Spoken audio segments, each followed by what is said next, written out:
ఈ అందరూ కలిసే కదా ఇప్పుడున్న ప్రభుత్వాన్ని మనం ఎన్నుకుంటున్నాం. నిజంగా ఇది బాధాకరమైనదే కాదా?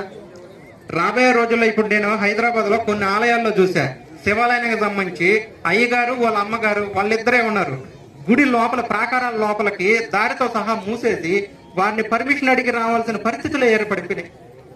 ఇదే తెలంగాణలో ఎక్కడన్నా శవాల్ని మనం పూజించడానికి ఇష్టపడతామా? అటువంటి గుడి లోపలే పెట్టి జరుగుతుందేనని అంటే అది నిజంగా బాధాకరమైనటివి. కానీ ఇవన్నిటిని ఒకరో ఇద్దరో చేయగలుగుతారా? ఈరోజు గోదావరి మాత హారతి యొక్క కమిటీ మాత్రమే ఇక్కడి వరకు చేస్తుంది. మీ అందరు సమిష్టిగా చేస్తే వాటిని మనం చేయగలమా చేయలేమా?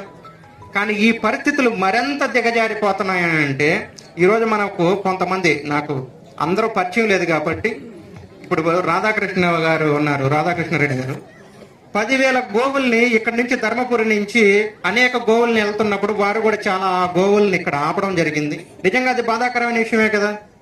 గోవుల్ని మనం అంటాం ఏమనంటే అనేక మంది వాటిని హింస చేస్తున్నారు, ఇది బాధాకరమైన విషయం. ఇందాక గౌతమ్ మహర్షి వారు ఒక గోవును అట్లా చేసిందంటే ఎంత చెడ్డ పేరు వచ్చింది.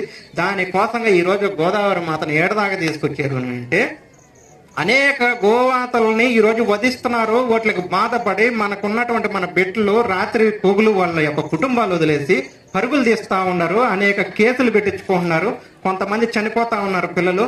ఎట్లా దీనికి అంటే కొనుక్కుపోయిన వాడు దాన్ని సంహారం చేస్తారు. అయితే మనం ఏం చేయాలి? ఎక్కడున్నటువంటి గోవుల్ని మనమే కదా, మనం ఏం చేస్తాం? మీరు చేతనైతే వాటిని పోషించడం, లేదనంటే దగ్గరలో ఉన్నటువంటి గోశాలకో, లేదనంటే విశ్వ హిందూ పరిషత్కి సంబంధించిన వాళ్ళకో, లేకుంటే అక్కడ ఉన్నటువంటి ఆర్ఎస్ఎస్ కార్యకర్తలకు అప్పచెప్తే వారు గోశాల కన్నా తరలించేదో ఎంతో కొంత మీకు ఇవ్వడం అనేది చేస్తారు. 10,000 గోవుల్ని వారు రాధాకృష్ణారెడ్డి గారు వారు కాపాడడం నిజంగా అదొక అద్భుతమైనటువంటి విషయం అనే చెప్పాలి. నేను నిజంగా దాన్ని ప్రశంసిస్తున్నాను.